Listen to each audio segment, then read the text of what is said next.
intended to be, the first thing they got to do is say, we're going to fund it. The second thing we're going to do is say some of these restrictions just don't really, they're not doing what they're supposed to do. There are several things that a school that, you know, benchmarks, and if you miss one, then your school may be on focus or on a high priority list. And I think we need to look at that. You miss one thing, if there are not enough kids there, or if one particular subgroup doesn't make it, then the whole school, that does not represent what a school is doing. So as a result, some of our excellent schools are finding themselves on lists because they missed one subgroup. You know, in reference to this program, and I'm glad that you mentioned this fact of the resources. Now, are we saying, or can we possibly say that the people in Washington, D.C. are not paying any attention to the arguments that we're making in terms of just the financial resources that are necessary in order to carry this program into being? Are they simply ignoring that, or what? I mean, what's the attitude in reference to that? I wouldn't say they're ignoring it, because some of the issues that have been raised about No Child Left Behind, they have been addressed. I think in this day and time, with the funds being so limited, it's a matter of prioritizing. For where I sit, nothing is more important than education. But for our Congress people in Washington, then we're looking at different things. And so they have this X amount of dollars, and they're trying to allocate. And my thing is that if you're going to pass a law, you pass it with the intent of funding it. And so this is where my concern goes, that I know there are other priorities, but I also know that these children are our future, and either we educate them now or we pay for it later.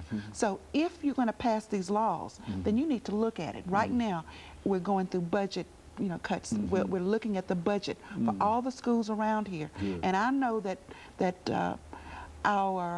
the politicians are trying to do what's best for everybody, and so I think the people, they're going to have to listen in Washington, because the states are rising up and saying, we want to do this, we want to do what's right, but you got to look at what resources are you giving us.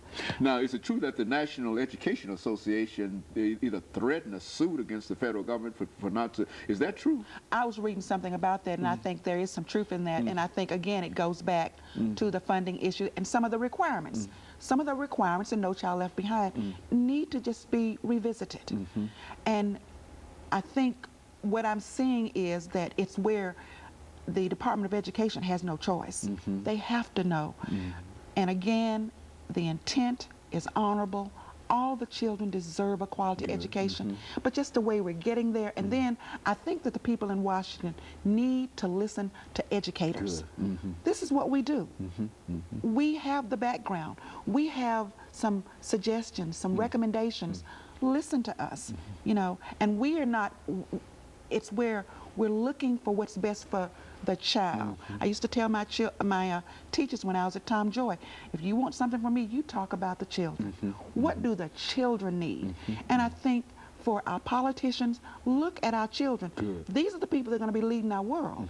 Very good. And so we need to educate. And of course, Dr. Simpson, over the last 30 seconds that we have here, let me thank you for bringing that excellent information, not only about No Child Left Behind, but about Trevecca and your own personal experiences. And I'm sure that some of the information that you gave us in reference to bringing people into the education process will have some effect. And let me encourage our audience to tune in again next week for another informative edition of Comments. Thank you and good morning.